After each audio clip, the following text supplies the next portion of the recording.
Bueno, vamos comenzando. Como les digo, hoy seguimos con el Renacimiento temprano, pero ahora vamos a irnos al norte de Italia. Y durante esta época del siglo XV, el norte de Italia se fragmentó en poderosas ciudades-estado donde familias de banqueros, nobles y gobernantes utilizaron el arte para consolidar su prestigio político. Ya lo hemos visto tanto en Roma como en Florencia. En Milán, por ejemplo, gobernaban los Visconti y los Sforza. Estos últimos, liderados por Francesco y más tarde por Ludovico Sforza, mejor conocido como el Moro, que vemos aquí un retrato suyo.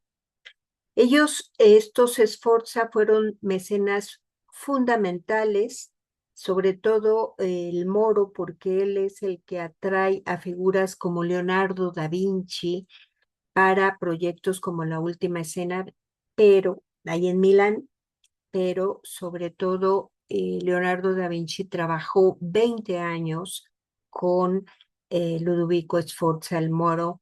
Eso no lo veremos el día de hoy, nada más para que lo tengan presente. Veremos más tarde todo esta, todos, la obra significativa que hizo Leonardo ahí en Milán. Vamos a Mantua. En Mantua gobernó la dinastía de los Gonzaga durante casi 400 años, desde 1328 a 1707, transformando esta pequeña ciudad en uno de los centros culturales más brillantes de Europa. A diferencia de los Medici, que eran banqueros, los Gonzaga eran originalmente condotieros, líderes militares mercenarios que usaron su inmensa riqueza para legitimar su poder a través del mecenazgo y la educación humanista.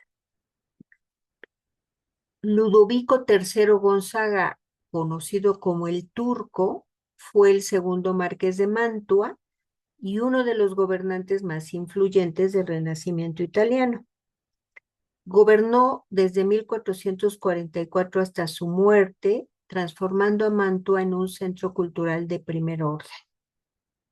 Ludovico fue educado por el célebre humanista Vittorino da Feltre en la Casa Gioiosa, donde estudió autores griegos y latinos, matemáticas, dibujo, y al igual que su padre, actuó como un exitoso condottiero, un líder mercenario, prestó servicios a Milán, a Venecia, Florencia y Nápoles, según convenía a los intereses de Mantua. La Casa Gioiosa o Casa de la Alegría fue fundada en 1423 y era una institución educativa pionera que buscaba ofrecer una educación integral y humanista a sus estudiantes. Pronto se convirtió en un modelo de educación renacentista, influyendo en las prácticas educativas en toda Europa. En la escuela se enfatizaba los ideales del humanismo y la importancia de la educación para fomentar el crecimiento personal y la responsabilidad cívica. En esta casa Gioiosa es que se forma Ludovico, que después se va a casar con Bárbara de Brandeburgo. Se casan en 1433 y esta unión fortaleció los lazos diplomáticos de Mantua con el Sacro Imperio Romano Germánico. La pareja tuvo 14 hijos, no todos sobrevivieron, entre ellos Federico I, que es el que le sucede como marqués de Mantua, y Francesco, que se convirtió en cardenal Ludovico III Gonzaga falleció en 1478 a causa de la peste. Y la familia Gonzaga residía en el Palacio Ducal de Mantua, un complejo inmenso de más de 500 habitaciones, patios y jardines, que en el siglo XVII, hacia 1627, fue vendida toda esta mansión por la decadencia de la familia Gonzaga.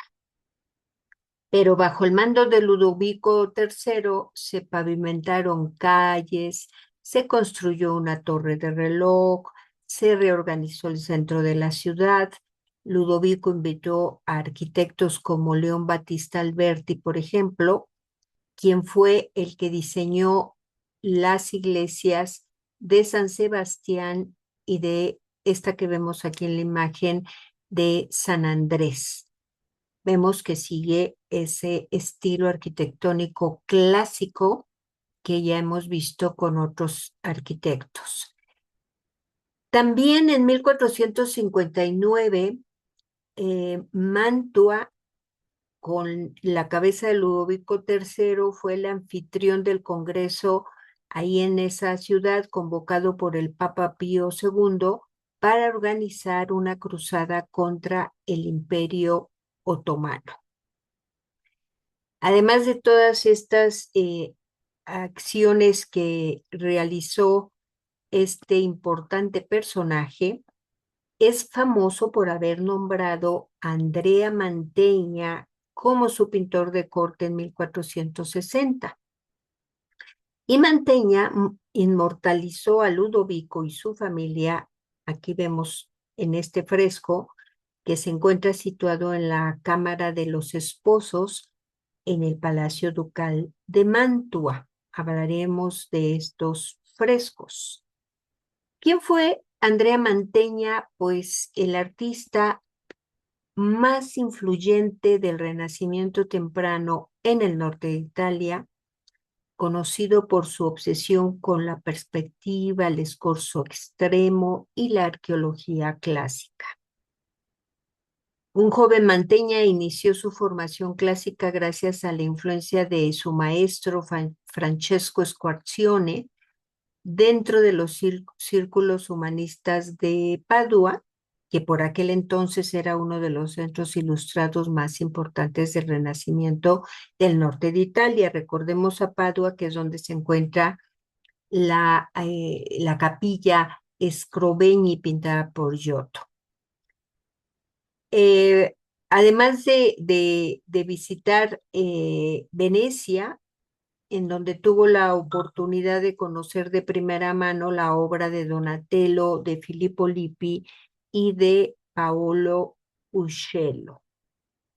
Y con tan solo 17 años y de una manera no del todo amistosa, Mantegna rompía con su maestro Squarcione para establecerse por su cuenta. Empezó a recibir sus primeros encargos que le harían ganar una cierta reputación, y eso le serviría en uno de sus viajes a Venecia para unirse en matrimonio con una hija del reconocido pintor Jacopo Bellini. Para el altar mayor de la iglesia veronesa de San Zenón, Mantegna produjo uno de los retablos más finos e influyentes de la época.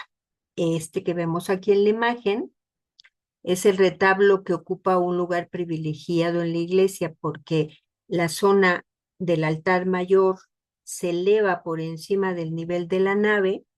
Se abrieron estos ventanales especiales para aumentar la cantidad de luz sobre el retablo. Y esta pintura es una de las primeras obras de Andrea Mantegna.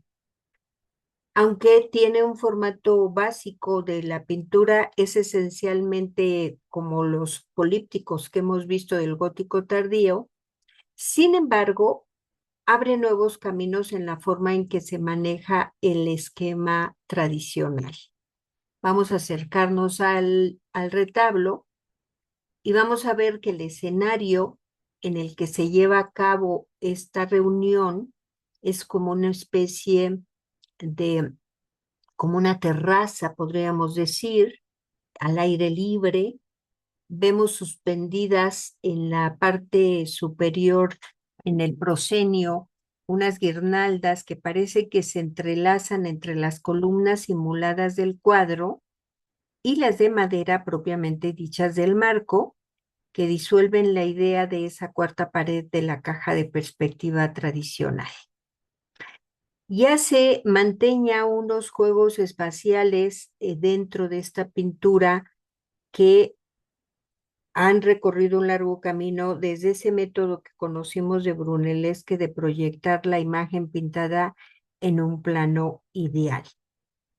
La perspectiva se ha convertido ahora en un medio sofisticado para lograr una realidad concreta.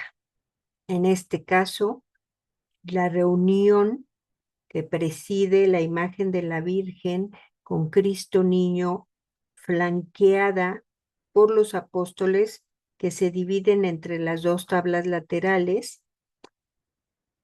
Vemos cómo justamente Andrea Mantegna las divide a través de esas columnas, las que él pinta, pero que se refuerzan con las del propio retablo hecho de madera tallada y con aplicación de hoja de oro. De tal suerte que encontramos algunos santos del lado derecho, se reconoce, por ejemplo, de inmediato a San Juan el Bautista en primer lugar, y su contraparte, que es San Pedro, que lo reconocemos por las llaves que tiene en sus manos. Y en la parte central, la Virgen con Cristo Niño, acompañados de un grupo de ángeles, músicos, algunos de ellos.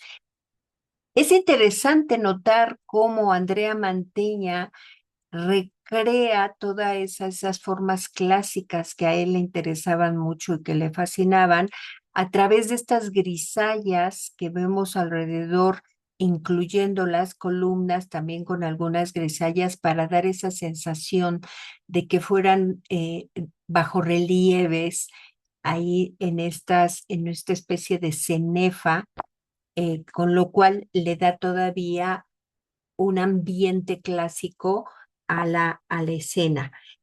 Y si nos fijamos en la parte baja del retablo, en lo que se conoce como predela, que son estas imágenes recreadas en la parte inferior, aparecen escenas de la pasión de Cristo inicia en la parte de la izquierda con la oración en el huerto, en la parte central la crucifixión y la resurrección de Cristo a la derecha. En 1459, Luis III Gonzaga convence a Andrea Mantegna para que se traslade a Mantua y a partir de ese momento va a trabajar toda su vida para la familia Gonzaga. Primero lo va a hacer con Luis III Gonzaga, después va a trabajar también con Isabel de marquesa de Mantua y esposa de Francesco II Gonzaga, nieto de Ludovico. Y es justamente en 1465 cuando Ludovico III Gonzaga le encarga la decoración de una habitación dentro del castillo de San Giorgio, creando un monumento a la gloria del linaje Gonzaga. El motivo principal era la elección de Francesco Gonzaga como cardenal, que había sido unos años antes, en 1462. Y para Ludovico, tener un hijo en la alta jerarquía de la iglesia, además de que era un honor, también representaba una garantía de supervivencia y prestigio para el pequeño marquesado de Mantua frente a potencias como Milán o Venecia. La obra va a inmortalizar justamente el momento en que Ludovico recibe la noticia del nombramiento y su posterior encuentro con su hijo cardenal. En una época donde las cortes italianas competían por tener las salas más impresionantes, ya hemos visto algunas de ellas, Ludovico buscaba demostrar que Mantua era un faro del humanismo.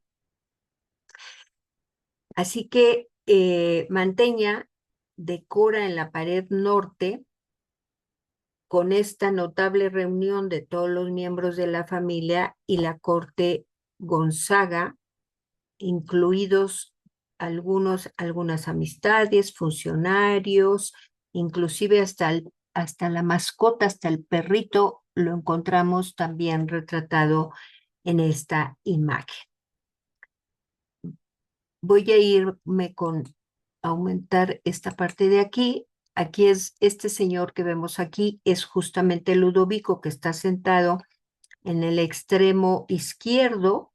Su esposa es esta mujer que vemos aquí, Bárbara, que también ocupa una posición destacada. Y lo que encontramos es que un personaje le acaba de entregar una carta que, según algunos historiadores, pues, pudiera ser que recreando ese momento en que se supo de este nombramiento como cardenal a su hijo Francesco. Otros personajes que se encuentran ahí eh, contienen, bueno, son parte de la familia. Andrea Mantegna los va colocando como si fueran llegando a la estancia. Vemos que estos como que van entrando y se van acomodando ahí en unas escalinatas. Este fresco está sobre una chimenea que forma parte de la habitación. Extraída del contexto narrativo general y considerada como un retrato de grupo familiar, la corte debería figurar entre los mejores ejemplos del género del retrato.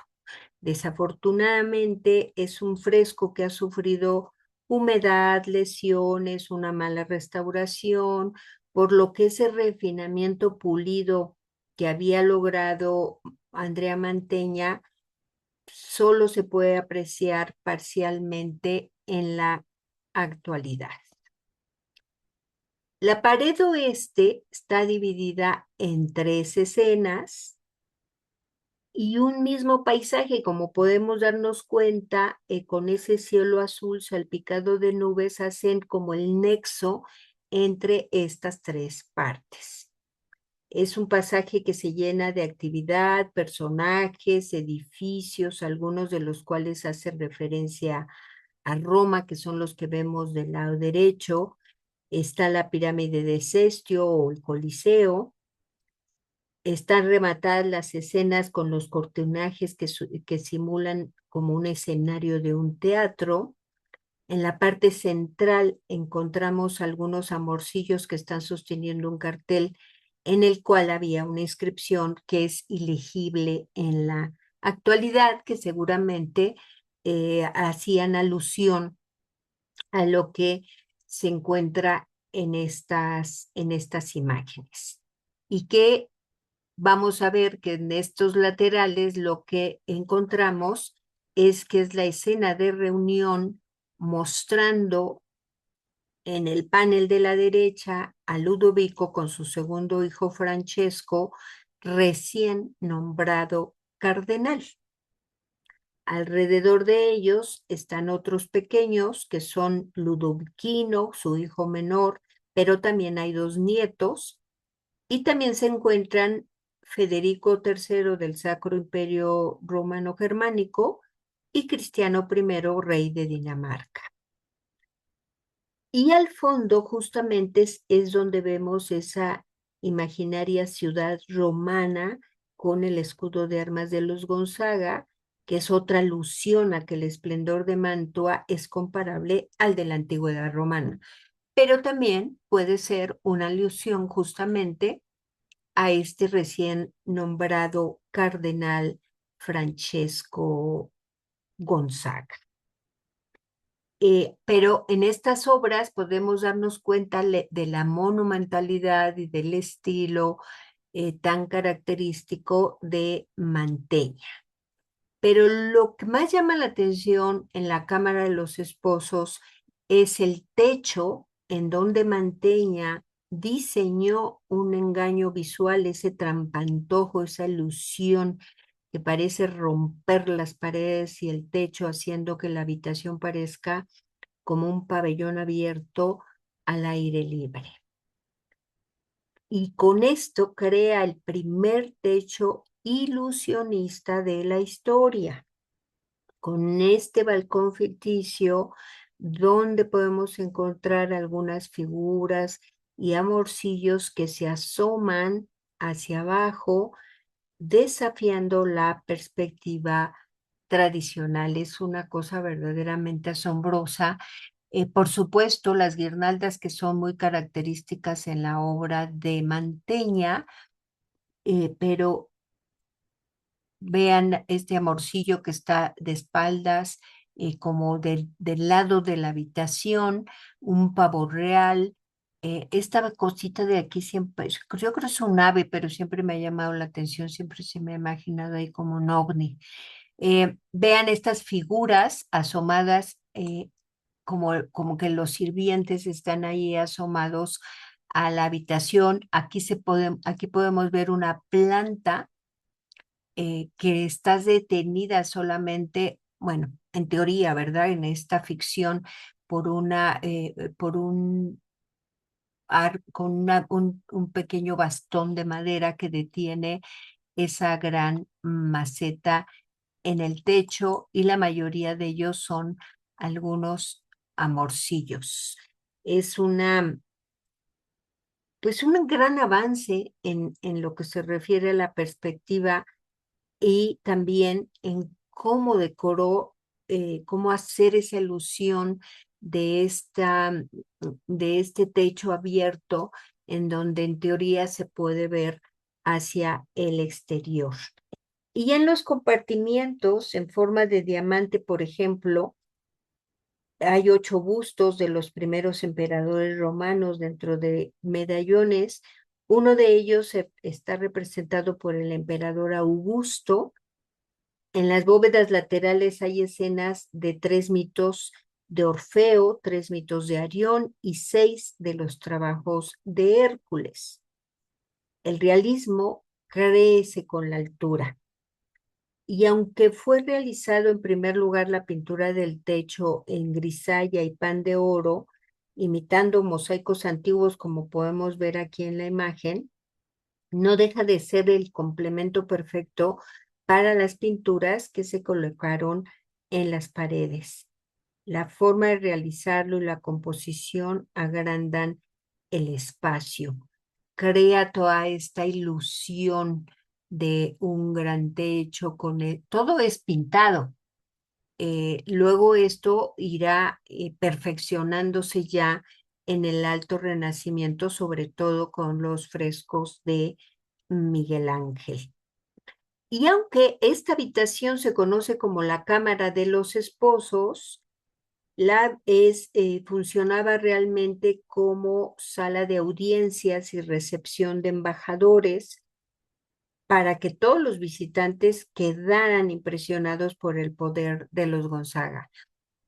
Como les digo, los frescos están muy lastimados, ha tenido varias intervenciones, la primera fue mala, y bueno, pues ahora las siguientes intervenciones ayudan un poco para mejorar el aspecto, pero imaginen cuando terminó de hacerlos Mantegna, bueno, ha de haber sido realmente asombroso y un verdadero alucine entrar en esta habitación, encontrar además de los frescos cómo resuelve todo el techo. Realmente debió de haber sido una experiencia fabulosa. La obra más famosa de Andrea Mantegna es esta Lamentación sobre Cristo muerto. Vemos el cuerpo visto desde los pies hacia la cabeza con un realismo que resultaba también impactante para su época. Manteña sitúa al espectador directamente frente a la planta a los pies de Jesús, obligándolo a recorrer visualmente el cuerpo inerte de Cristo. Aunque parece una perspectiva matemática perfecta, Manteña redujo deliberadamente el tamaño de los pies, porque si los hubiera pintado a escala real desde este ángulo, habrían tapado gran parte de las piernas y el torso. Aunque también debemos de considerar que el cuadro quizás estuviera situado un poco en alto y por eso utilizó estas proporciones.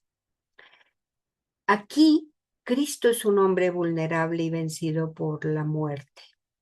Se aprecian con detalle las llagas secas de los clavos en manos y pies, así como el tórax hundido. El cuerpo yace sobre una losa de mármol, identificada como el lugar donde fue lavado y perfumado antes del entierro. Al lado, en la parte del fondo, podemos apreciar el tarro de ungüento. Y del lado izquierdo vemos a dos mujeres que se han identificado como la Virgen, aunque hay algunos historiadores que piensan que estas dos figuras que vemos del lado izquierdo no fueron pintadas por Manteña, sino que fueron agregadas posteriormente. Es un temple sobre lienzo, algo inusual para la época, ya que hasta este momento todavía se prefería la tabla, pero eso le da una textura mucho más seca y austera que refuerza la crudeza de la muerte. Y bien interesante porque aun cuando se trata de temple todavía, era el manejo que hace el artista de esta técnica es realmente magistral para poder darle todo ese acabado que finalmente logró en esta obra Manteña. Entre 1485 y 1505, 20 años, Andrea Manteña pintó una serie titulada Los Triunfos de César, compuesta por 9 piezas pensadas para colgarse alineadas como si fueran parte de una sola imagen. Es un desfile militar presidido por Julio César tras su triunfo en la Guerra de las Galias, un tema clásico ocurrido entre el 58 y el 51 antes de Cristo. Aquí vemos el primer y segundo cuadro. Se cree que fue un encargo de Francesco II Gonzaga, ya que estuvo en el Palacio Ducal durante casi siglo y medio. Y desde 1630 la serie se halla en la Gran Bretaña y se exhibe en el Palacio de Hampton Court, perteneciendo a la colección real. Los triunfos de César es la obra más ambiciosa de Manteña y representa la cumbre de su obsesión por el mundo clásico. Cada imagen mide alrededor de 3 metros. Son obras cuadradas, son 3 metros de alto por 3 de ancho, casi 3, un poquito menos de 3 metros. Y es un desfile en el que se muestran los trompeteros, portadores de estandartes, carros con botines de guerra, armaduras, vasos preciosos, elefantes adornados con guirnaldas, cautivos y finalmente al propio César en su carro triunfal, que es la imagen que vemos en, en, en, en la derecha de aquí de la pantalla. Son la obra más ambiciosa que tuvo el artista. André Manteña pintó al menos 3 versiones famosas de San Sebastián. cada una reflejando una etapa diferente de su carrera y su evolución técnica. San Sebastián era un tema recurrente porque permitía a los artistas del Renacimiento estudiar la anatomía masculina desnuda, pero también era muy invocado este santo porque era el protector contra la peste. Este San Sebastián de Viena es la versión más temprana y destaca por su precisión técnica y por su simbolismo arqueológico. El santo está atado a un arco de triunfo en ruinas, lo que simboliza la victoria del cristianismo sobre el paganismo romano. Y en la esquina superior izquierda se puede ver una nube en forma de jinete. Aquí se los pongo más alto. Aquí podemos ver la forma del jinete con su caballo, que a veces ha sido interpretado como un jinete del Apocalipsis, porque alude a la peste que azotaba a la región. Y también otro detalle curioso que tiene esta obra es que fue firmada por Andrea Mantegna, que escribió su nombre en esta parte de aquí, al lado del santo, pero lo escribió en griego, reafirmando su orgullo como un artista culto. El San Sebastián que está en el Louvre es la versión de mayor tamaño y la más conocida por su realismo dramático. San Sebastián aparece en este caso atado a una columna jónica estriada. A sus pies podemos ver a las dos figuras que fueron los verdugos, los arqueros que lanzaron las flechas contra el santo. Están en una escala menor, lo que acentúa la monumentalidad de Sebastián. Y en el fondo de la imagen, las ruinas clásicas típicas de los cuadros de Mantegna, el camino acantilado, la grava, las cuevas que son referencias a las dificultades de alcanzar la Jerusalén celestial. Esa ciudad fortificada representada en la cima de la montaña y que está descrita en el capítulo 21 del Apocalipsis de Juan. Noten el detalle tan minucioso de Mantegna para realizar estas obras y que son temple todavía. Es importante no perder de vista este detalle. Este San Sebastián fue un regalo de boda de Clara Gonzaga, hija del marqués de Mantua, cuando se casó con un noble francés, por lo que por la obra terminó en una pequeña iglesia de Aigueperce, en la región de Auvernia, en Francia, antes de llegar al Museo del Louvre. El San Sebastián de Venecia es su última versión, pintada posiblemente al final de su vida, y es radicalmente distinta a las anteriores, como podemos observar. A diferencia de la serenidad clásica de las otras versiones, aquí el rostro de San Sebastián muestra una expresión de dolor profundo, tiene la boca abierta en un suspiro trágico. Desaparece el escenario de ruinas, el santo está atado a un marco oscuro, lo que enfoca toda la atención en su tormento y su fe. Y también incluye una inscripción en una velita que está del lado derecho, nuestra derecha inferior. Hay un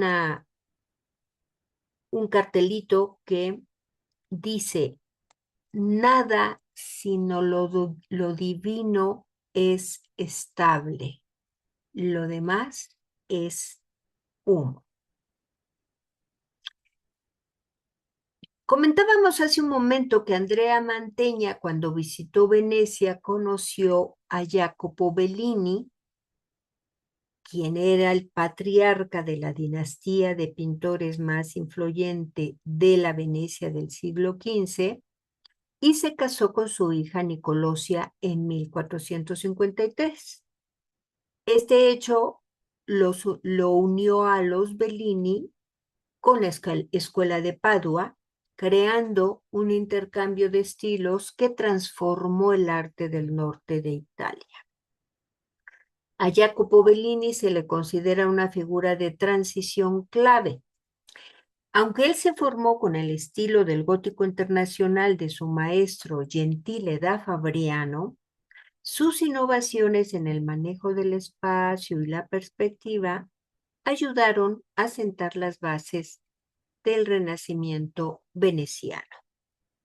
Si bien muchas de sus pinturas se han perdido, su legado más fascinante son sus cuadernos de dibujos conservados en el Museo del Louvre y el Museo Británico, que revelan su obsesión por la arquitectura y la profundidad, como vemos en este dibujo de la flagelación a la luz de las antorchas, realizado hacia 1460 y ubicado en el Museo del Louvre. La familia Bellini dominó el mercado artístico local, extendiendo su influencia mediante matrimonios estratégicos y la formación de grandes talentos. El hijo mayor de Jacopo y sucesor del taller fue Gentile Bellini. Gentile se especializó en grandes lienzos que narraban la vida pública de Venecia y es famoso por un viaje que hizo a Constantinopla, donde retrató al sultán Mehmed II, que es el que vemos aquí en la imagen, convirtiéndose en el exponente del orientalismo veneciano. Esta pintura recoge los importantes lazos económicos y diplomáticos entre Venecia y el Imperio Otomano en el siglo XV. Pero ¿es realmente Giovanni Bellini el hijo menor, conocido también como Gian Bellino, considerado el más grande artista de la familia? Giovanni Bellini es quien revoluciona la pintura veneciana con su uso magistral del color y la luz natural. Perfecciona la técnica del óleo, que ya veremos más adelante cómo llega al norte de Italia, y fue maestro nada más y nada menos que de dos genios muy importantes del Alto Renacimiento, que fueron Giorgione y Tiziano. Las primeras obras de Giovanni Bellini se han relacionado a menudo tanto compositiva como estilísticamente con las de Andrea Mantegna, que se convirtió, como ya dijimos, en su cuñado en 1453. Y esta relación se evidencia sobre todo en su obra en donde se representa la presentación de Jesús en el templo. Aquí vemos la realizada por Andrea Mantegna del lado derecho y la de Bellini del lado izquierdo. Ambas tienen la misma composición y personajes. La Virgen y Cristo Niño apoyados en un marco marmóreo en primer plano, con un viejo sacerdote que se adelanta a tomar al niño, mientras José, en un segundo plano y medio oculto, mira la escena frontalmente. Cambiamos de lugar porque la obra de Mantegna fue pintada en 1465 y la de Bellini 4 años después. En la tabla de Mantegna, que ahora quedó en el lado izquierdo, el marco, que es un recurso necesario para los habituales experimentos de romper espacialmente hacia el espectador, rodea todo el cuadro. Es como una ventana con dos figuras laterales. La de la izquierda probablemente un autorretrato de Manteña y la mujer de la izquierda, que posiblemente sea su esposa Nicolosia, utiliza una paleta reducida que hace parecer a los personajes más austeros, más sólidos, como si fueran unas esculturas de piedra.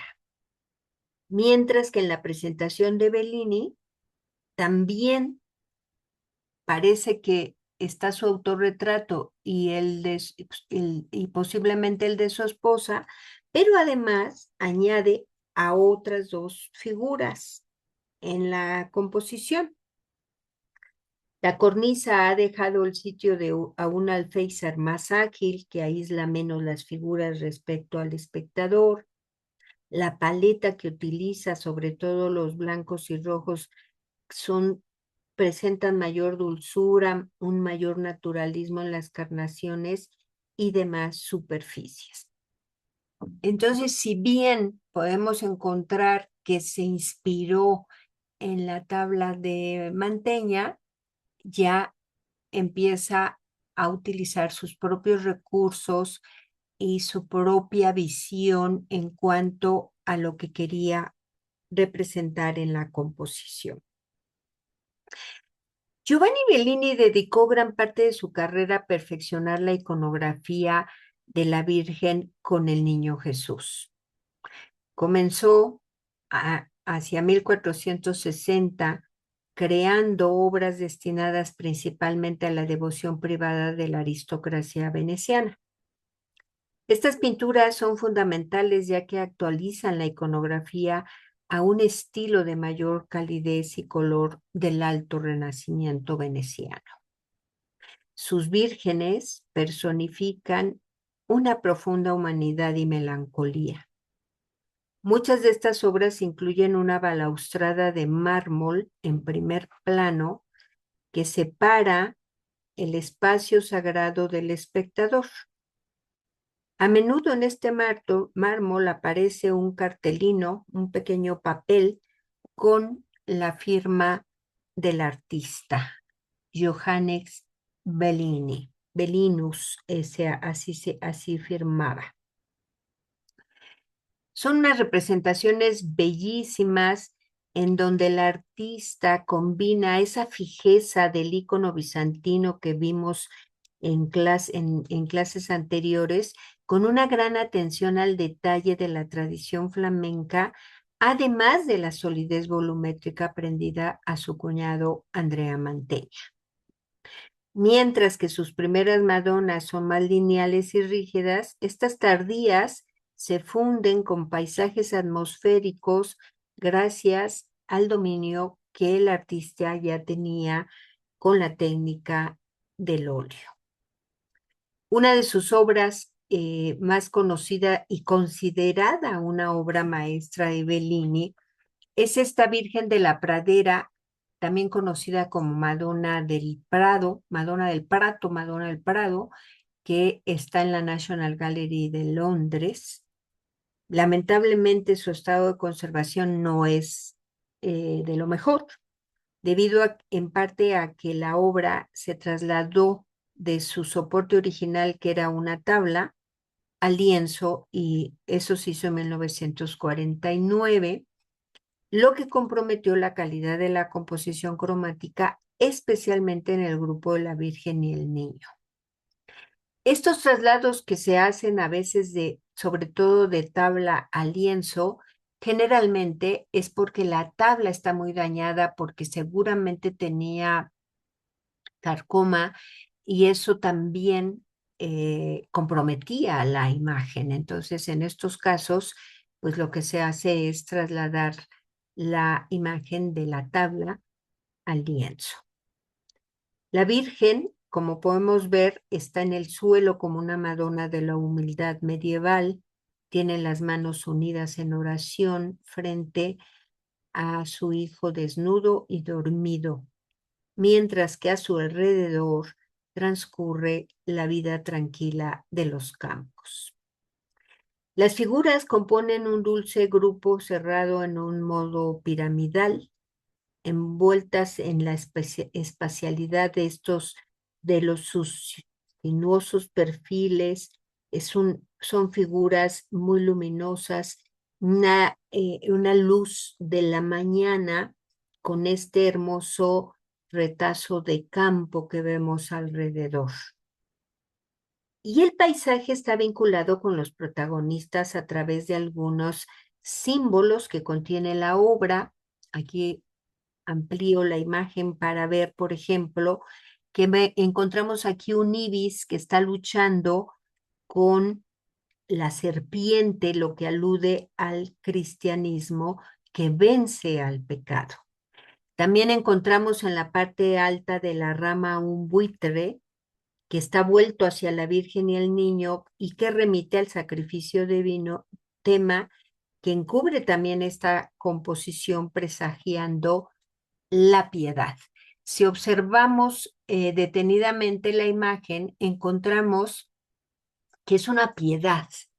Es la Virgen, pero a diferencia de las que acabamos de ver en donde la Virgen carga al niño, en este caso lo tiene en el regazo, ella con las manos unidas y que nos recuerda esa iconografía que luego veremos de la piedad, que es cuando ya el Cristo es mayor, ha muerto y ella lo tiene en su regazo. Pero más allá de las vírgenes, Giovanni Bellini revolucionó la relación entre la luz y el paisaje en piezas como esta, en la que justamente el paisaje participa en el éxtasis del santo, bañando todo con una luz divina y naturalista. Es interesante la forma en que el artista representa esta iconografía en la que pareciera que el milagro es la luz misma. Francisco sale de su cueva con los brazos abiertos, recibiendo una luz dorada que parece provenir de la esquina superior izquierda, sugiriendo una comunión directa y silenciosa con lo divino a través de la naturaleza. Y aunque el título de la obra es San Francisco en el desierto, lo que vemos es un paisaje fértil de la región del Véneto. Bellini utiliza un naturalismo detallado. Podemos observar algunas plantas, animales pintados con gran precisión. Y a nuestra derecha, sobre una estructura de madera, los atributos del santo. La Biblia, las Sagradas Escrituras, y más arriba, una calavera, un memento mori. En 1483, Giovanni Bellini fue nombrado oficialmente pintor de la República de Venecia. Este nombramiento consolidó su estatus como el artista más importante de la ciudad, posición que mantuvo hasta su muerte en 1516. Su ascenso a la cima del arte oficial veneciano no fue inmediato, sino que fue resultado de una serie de responsabilidades crecientes. Cuando su hermano Gentile Bellini fue enviado en misión diplomática a Constantinopla para pintar al sultán Mehmed II, Giovanni asumió su lugar en la decoración de la sala del mayor consiglio del Palacio Ducal. Y en 1479 también se le confió la restauración de las pinturas del Palacio Ducal que se estaban deteriorando debido a la humedad. En esta época no había la figura todavía del restaurador como tal. Entonces era común que pintores con cierta tradición, con cierto prestigio, eran llamados, como en este caso, para restaurar algunas pinturas. Es importante también tomar en cuenta que en Venecia no hay frescos. No hay frescos justamente porque es un lugar húmedo. Entonces, no vamos a encontrar frescos ahí en Venecia.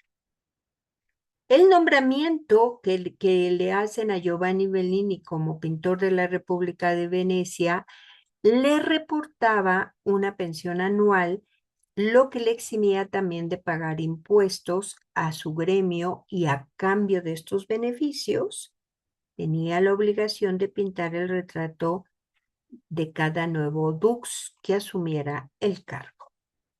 Y uno de los más famosos retratos de estos dux es este magistral que pinta a Lorenzo Loredán. El dux aparece con una expresión de serenidad y firmeza. Bellini logró capturar la idea de Loredán como un servidor desinteresado de la República, un hombre cuya identidad individual se funde con su cargo institucional. Lo retrata casi de frente, inspirado en los bustos de mármol clásicos. Esto le da una presencia tridimensional y una autoridad casi divina. Transformó a este gobernante en un símbolo eterno del Estado veneciano. Giovanni Bellini utilizó la técnica del óleo para captar texturas increíbles. Podemos percibir la diferencia entre la piel rugosa del dux, la seda del tocado y los hilos de oro del brocado de su túnica. Y por supuesto que no falta ese cartelito con el nombre del autor. Esta es una de sus últimas obras realizada por Bellini. Es un encargo que hizo Alfonso I de Este, el duque de Ferrara, para su cámara de alabastro en el castillo de los Este, en Ferrara. La familia Este fue una de las dinastías más antiguas, refinadas y longevas de Italia. Gobernaron Ferrara desde 1240 hasta 1597, transformando una ciudad medieval en una de las capitales culturales más brillantes del Renacimiento europeo. Bajo el mando de Ercole I de Este, Ferrara se convirtió en la primera ciudad moderna de Europa. Ercole encargó una ampliación urbana planificada con calles anchas y rectas, un contraste total con las callejuelas medievales. Un proyecto que hoy es patrimonio de la humanidad. Los Este crearon el ambiente para que surgieran las obras maestras de la literatura italiana. Ludovico Ariosto, por ejemplo, escribió El Orlando Furioso bajo el patronazgo de los Este. Y Torcuato Tasso, poeta de la corte, escribió Jerusalén libertada mientras vivía en Ferrara. Los Este fundaron la Escuela de Ferrara, con pintores locales como Cosme Tura y Dosso Dossi, conocidos por su estilo fantástico y algo excéntrico. Aquí vemos a un retrato de un joven hecho por Cosme Tura en 1470. Es un temple que actualmente está en el Museo Metropolitano de Nueva York. Y a la derecha, Apolo y Dafne, realizado por Dosso Doni en 1524 y que se encuentra en la Galería Borghese en Roma. Hijo de Ercole I y Leonor de Aragón, es Alfonso I, duque de Ferrara, que fue un experto militar. Aquí vemos un retrato que justo fue realizado por Tiziano en 1530, y él se casó con la legendaria Lucrecia Borgia, quien encontró en Ferrara la paz y el respeto que Roma le había negado. Alfonso I también fue un gran mecenas de arte. y con el deseo de crear un espacio privado que fuera el pináculo del prestigio cultural y el placer sensorial en su castillo de Ferrara, inició el proyecto del Camerino de Alabastro. Tras un incendio en el castillo estense, Alfonso decidió remodelar los apartamentos que conectaban el viejo castillo con el palacio ducal, la llamada Vía Coperta. El camerino era una habitación pequeña dentro del palacio, pero decorada con mármoles blancos finamente tallados por el escultor Antonio Lombardo, lo que le dio su nombre de alabastro. Alfonso no quería temas religiosos. Se inspiró en las imágenes de Filóstrato, un texto antiguo que describía una galería de pinturas mitológicas. Y su objetivo era recrear esa galería clásica con temas de Baco, dios del vino, y el triunfo del placer. Y el proyecto arrancó formalmente con la entrega de El Festín de los Dioses por parte de Giovanni Bellini en 1514. Fue la obra que marcó el tono cromático y la escala para todas las que vendrían después. Alfonso deseaba piezas mitológicas para su camerino, y Bellini, que entonces tenía casi 80 años y era inmensamente rico y famoso, no tenía ninguna prisa ni ninguna necesidad de complacerlo. El duque tuvo que insistir durante años y utilizar intermediarios para que Giovanni aceptara pintar algo que no fuera una virgen. Bellini había pasado su vida pintando la serenidad de las vírgenes y la solemnidad de los santos, y el encargo de Alfonso de Este lo obligó a salir de su zona de confort para explorar el erotismo y la mitología pagana. Fue su manera de demostrar que a pesar de su edad podía competir con los nuevos talentos en el género mitológico. Fiel a su estilo, Bellini pintó a los dioses como si fueran venecianos de su época en una merienda campestre, sentados en el suelo, comiendo en cuencos de porcelana china, que el duque, por cierto, realmente coleccionaba. Y el paisaje envuelve a los personajes en una luz crepuscular que sugiere que es el final de la fiesta. La riqueza de las telas, las sedas, terciopelos y brocados, así como la suavidad de las carnaciones, nos muestran a un artista que dominaba la técnica para crear una ilusión de realidad táctil que sus predecesores nunca soñaron. Fue la culminación de la maestría de Bellini con este colorido veneciano tan especial.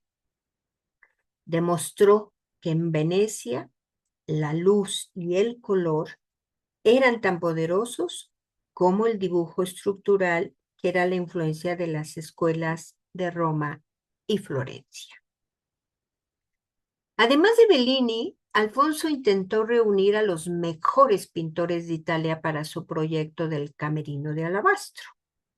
Contactó a Rafael, a Fra Bartolomeo, a Miguel Ángel, entre otros. Rafael y Fra Bartolomeo murieron antes de entregar sus obras para el Camerino, lo que obligó al duque a recurrir a un joven Tiziano, quien terminó pintando 3 de los lienzos principales. Este que vemos aquí de la Bacanal de los Andrios, también pintó una ofrenda a Venus y pintó Baco y Aria, para completar el ciclo que Bellini había iniciado. Pero no solamente eso, sino que también modificó el propio cuadro de Bellini. Cuando Tiziano ya era pintor favorito del duque y había entregado sus propias obras para el mismo cuarto, decidió, o tal vez se le ordenó, unificar el conjunto.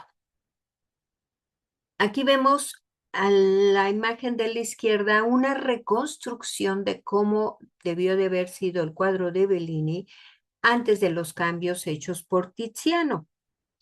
Tiziano borró casi todos los árboles, como podemos ver del lado izquierdo de Bellini, lo sustituyó por la gran montaña rocosa y el cielo dramático que vemos hoy. Ese nuevo fondo, pintado con pinceladas mucho más libres y empastadas, hacía que el cuadro de Bellini hablara el mismo idioma que las obras de Tiziano en esta sala. Sin embargo, respetó las figuras de los dioses pintadas por su maestro. Recordemos que Bellini fue su maestro. Con ello mantuvo el estilo detallado y lineal de Bellini en el primer plano.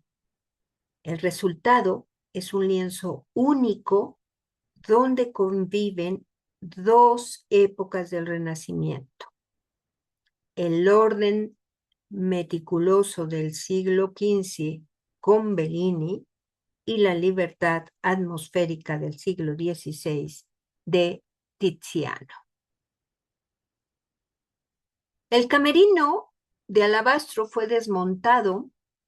Sus obras fueron dispersadas en 1598 cuando la familia de este entregó el territorio de Ferrara al papado. Los Este iban a trasladar toda su colección a su nueva residencia en Módena, pero el cardenal Pietro Aldobrandini retuvo algunas de las pinturas más valiosas, algunas de ellas del camerino.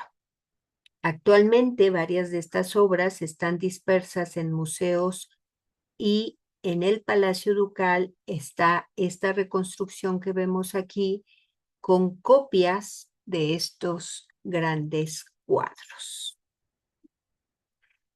Algo novedoso que hemos visto en estas obras del norte de Italia es que han cambiado de técnica.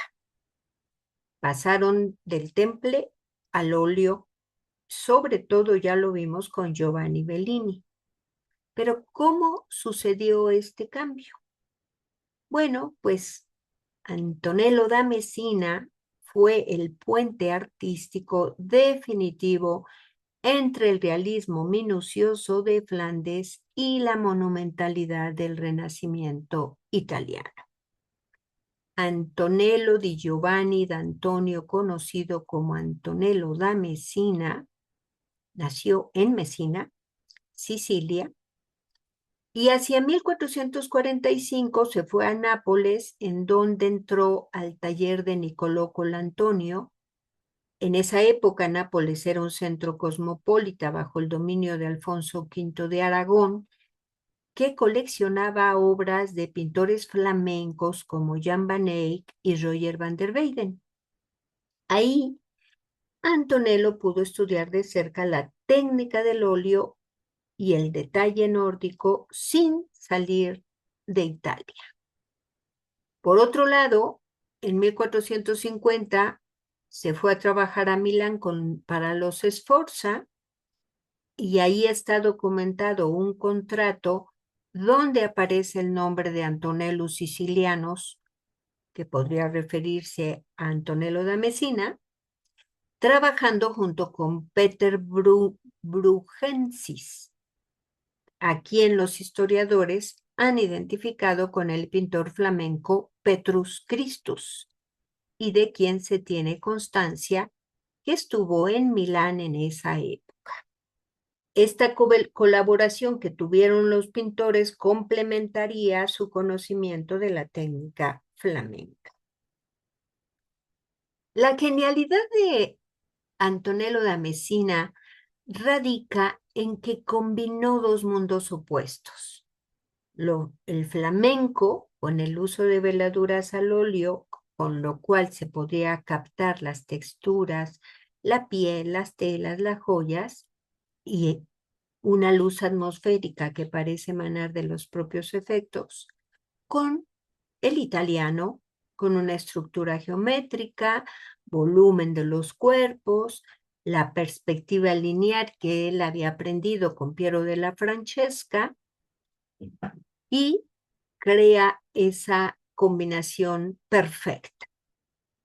Este magnífico cuadro sobre tabla ha sido maltratado a lo largo de los siglos. Para complicar las cosas, el propio artista había ajustado sus ideas originales, incluido un cambio en la ubicación de la mano derecha de Cristo y que se puede observar. Cuando se trabaja con veladuras, son capas muy ligeras de color y luego con el paso de los tiempos, pues a veces el desgaste de la obra en sí o limpiezas que se han hecho a los cuadros borran algunas veladuras y entonces aquí podemos observar que hay un pentimento. Pentimento es un arrepentimiento, pero dentro del arte se menciona si hay un pentimento, se alcanza a ver unos deditos, o sea, la mano de Cristo era más alta, luego se arrepintió y la borra con capas de veladuras de óleo y la pinta un poco más abajo. La frontalidad insistente de esta figura nos recuerda a esas imágenes bizantinas como el Pantocrator, ¿recuerdan? El uso del óleo por Antonello como medio le permite producir efectos de trampantojo más importantes, como por ejemplo ese cartelito aplicado en la parte inferior del cuadro. De aquí lo toma justamente Giovanni Bellini. En 1475, cuando Antonello se encontraba en Venecia, eh, realiza este retablo como secuela de una serie de obras, eh, entre ellos varios retratos. Diseña en torno a un novedoso esqueleto arquitectónico y este lienzo se convierte en el modelo de todos los pintores de prestigio de la época y de la región. Esta estancia en Venecia, que se da entre 1475 y 76, fue crucial en la historia del arte. Su dominio del óleo influyó profundamente en artistas como Giovanni Bellini, transformando el uso del color de la escuela veneciana y marcando el camino hacia artistas como el propio Tiziano. Aunque en la actualidad este retablo está fragmentado, fue una obra que presentó formalmente la pintura al óleo a los grandes maestros de Venecia. Antonello utilizó veladuras para crear una luminosidad y unas texturas imposibles de lograr con el temple, lo que fascinó a artistas locales como Bellini. Como por ejemplo, vean esta parte del vestido debajo del manto de la Virgen con una especie de un damasco, ¿no? Con unas texturas que solamente se pueden conseguir con el óleo, inclusive nos recuerdan un poco la pintura de Jan van Eyck. Antonello además rompe con la tradición de los polípticos, estos cuadros que se dividían en paneles con marcos físicos, vimos al principio el de Andrea Mantegna, y en su lugar crea un espacio arquitectónico único y continuo donde la Virgen y Cristo Niño con los santos parecen compartir la misma habitación, la misma atmósfera, bajo una luz natural y coherente. Lamentablemente, el retablo original fue desmontado en el siglo XVII. Lo que vemos hoy ahí en el museo en Viena es una reconstrucción con 3 fragmentos supervivientes, o sea, en la tabla central y los 2 laterales inferiores, pero nos falta la parte superior. Sin embargo, y con todo eso, podemos darnos cuenta de la maestría de Antonello da Messina. San Jerónimo en su estudio es quizá la obra donde Antonello demuestra con mayor maestría su capacidad para fusionar el realismo flamenco con la perspectiva italiana. La escena está enmarcada por un arco de piedra que actúa como una ventana, invitando al espectador a observar la escena interior. El suelo de baldosas geométricas dirige la mirada hacia el fondo, creando una profundidad arquitectónica perfecta que nos recuerda a una catedral gótica. San Jerónimo, traductor de la Biblia al latín, la Vulgata, está en un mueble de madera elevado que funciona como un estudio autónomo. Está rodeado de pequeños bodegones, libros abiertos, tarros de mayólica para hierbas, objetos de estudios pintados con una precisión microscópica. El cartelito aquí, vean, las plantas, las texturas de los objetos pintados con una gran minuciosidad, con esa minuciosidad flamenca, pero al mismo tiempo la monumentalidad del santo es italiana. En el primer plano vamos a encontrar un pavo real y una perdiz y una palangana no es de cobre, es de este otro, una metálica, pero en donde podemos sentir las texturas de los objetos de latón. El pavo real simboliza la inmortalidad, según la creencia de que su carne no se corrompía. Y la perdiz representa la verdad.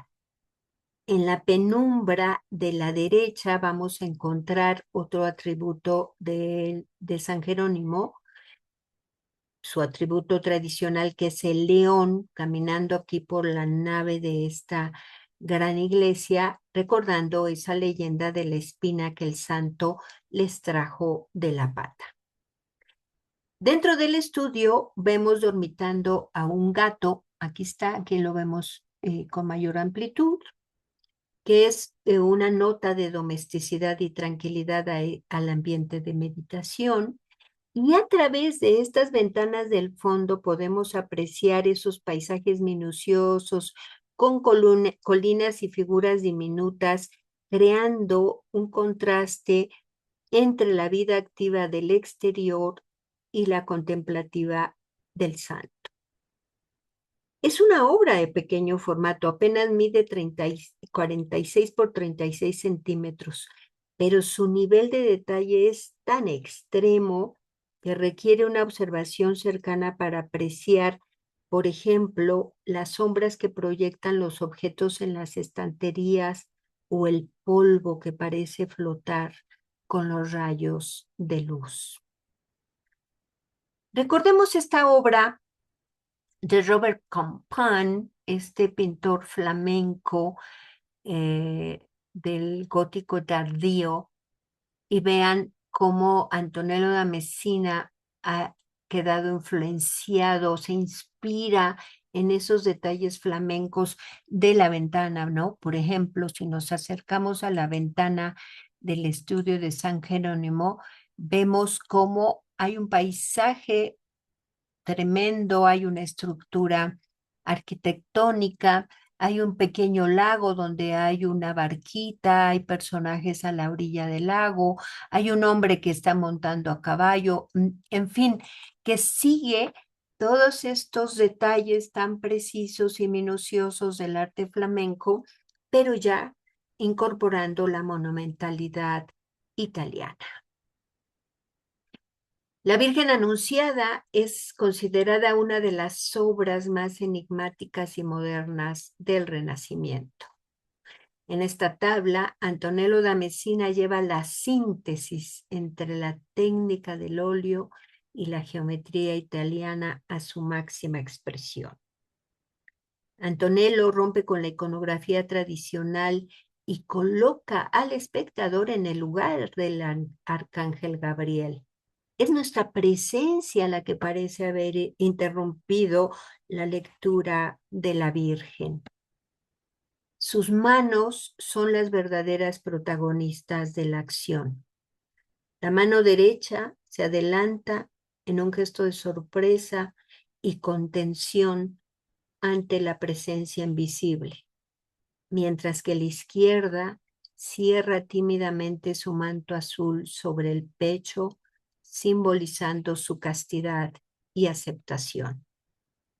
Su mirada baja y su leve sonrisa sugieren un estado de introspección, asombro y profunda humildad tras el mensaje recibido. El manto azul forma un triángulo perfecto que da estabilidad y orden a la composición, una clara influencia de la monumentalidad italiana. El pequeño atril de madera está pintado con tal precisión que se pueden apreciar incluso los agujeros de la carcoma en la madera. Un detalle puramente flamenco ejecutado gracias a la versatilidad del óleo. Al situar a la Virgen sobre un fondo negro absoluto, Antonello elimina cualquier distracción, centrando toda la atención en el volumen del rostro, en el tratamiento de la luz que parece emanar de la propia figura de la Virgen. Es una imagen bellísima, la Virgen anunciada. Antonello da Messina, además, fue un auténtico revolucionario del retrato. No solamente introduce la técnica del óleo en este género, sino que transforma la manera en que los italianos representaban la identidad humana. De su catálogo de aproximadamente 40 obras conservadas, unas 15 son retratos, la mayoría anónimos de la burguesía o la nobleza. Un magnífico ejemplo lo encontramos en este retrato de un joven exhibido en el Museo Metropolitano de Nueva York. La pieza llegó al Met en 1913 como parte del legado de Benjamin Altman y sigue siendo una de las joyas de la colección de pintura europea por su elegancia y profundidad psicológica. A diferencia de los retratos rígidos de la época, este joven se presenta con una sonrisa leve, acompañada de una mirada directa, estableciendo una conexión casi íntima con el espectador. Antonello logra capturar la personalidad del modelo. Pintado probablemente antes de su famoso viaje a Venecia, la obra muestra su dominio absoluto de la técnica. Utiliza capas de color para crear transiciones suaves de luz y sombra, dando al rostro un volumen casi escultórico que emerge de un fondo oscuro. El joven está posicionado en un ángulo de 3/4, una convención flamenca popularizada por artistas como Van Eyck o Campan, que Antonello estandarizó en Italia, permitiendo una representación mucho más natural y profunda que el perfil tradicional. La precisión es tal que se pueden apreciar detalles minuciosos en el modelado del rostro y la claridad de la tez, lo que otorga a la imagen una vitalidad interior sin precedentes en el sur de Italia en ese momento. Este otro retrato comparte la elegancia del que está en el Met, pero añade una severidad y un realismo físico aún más marcados.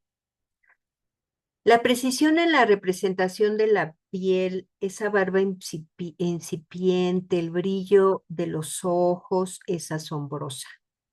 Antonello utiliza un secado lento del óleo para fundir los colores y crear un modelado suave evitando las líneas duras del dibujo tradicional italiano.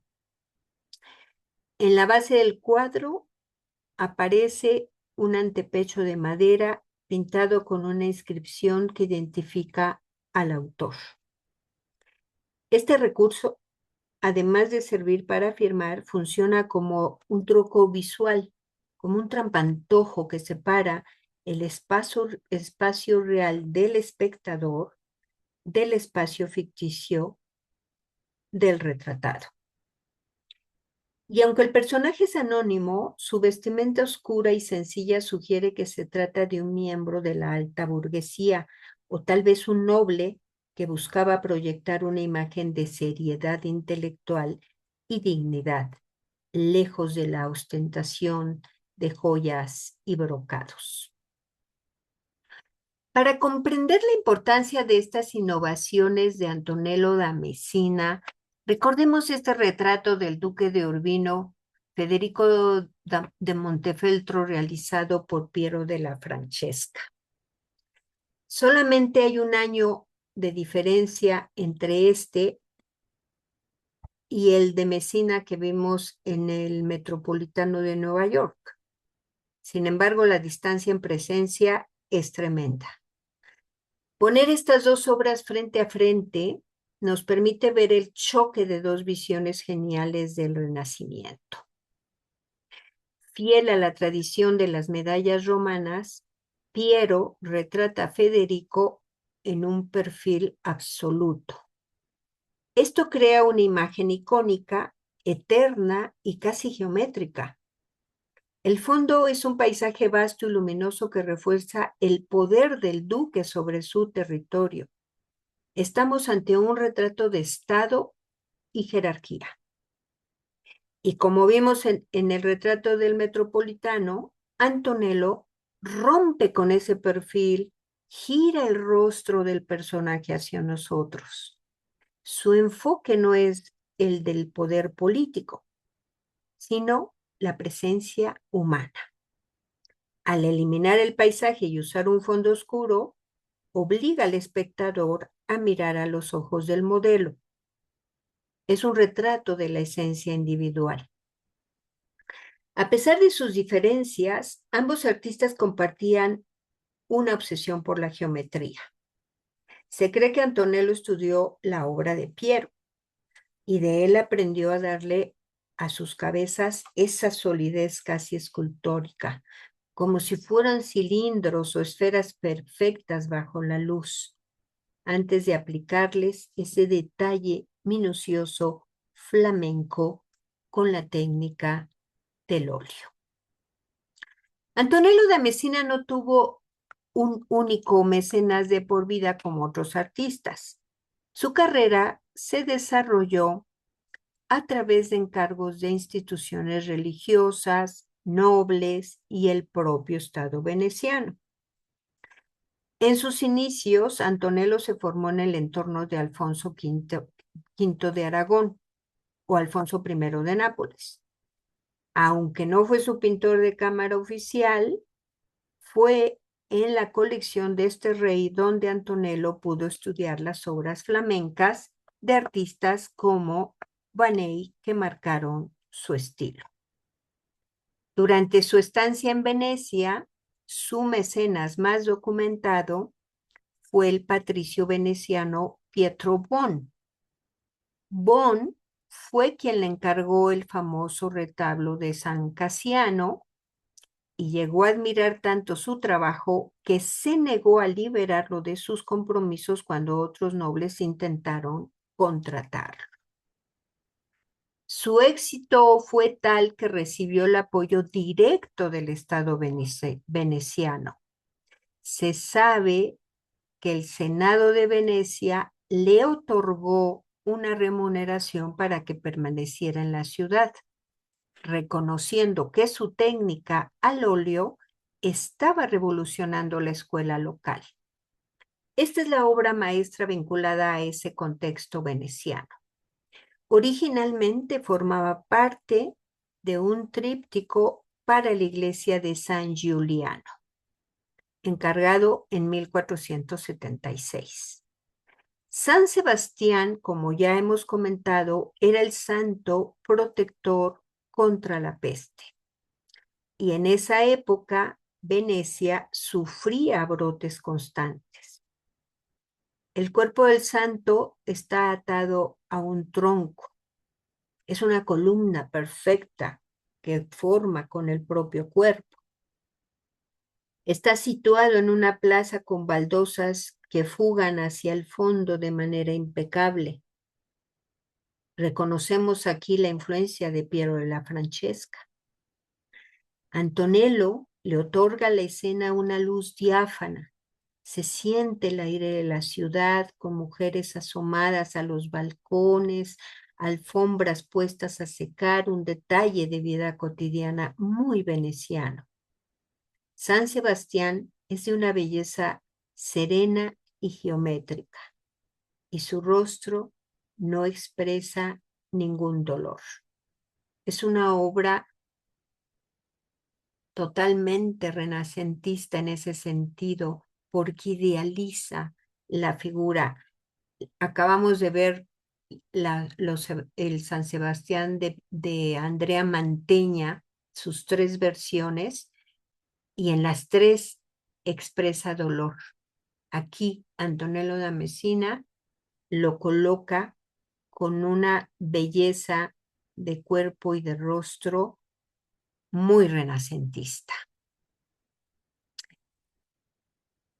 En el PDF que les he mandado hay al final de la presentación un video.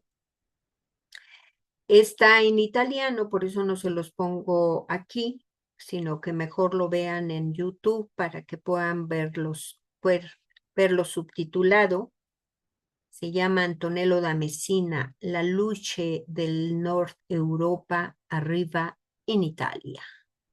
Se los recomiendo, habla de obras de Antonello, de su vida, de su obra. Está muy, muy interesante. Con esta obra terminamos nuestra clase que espero hayan disfrutado.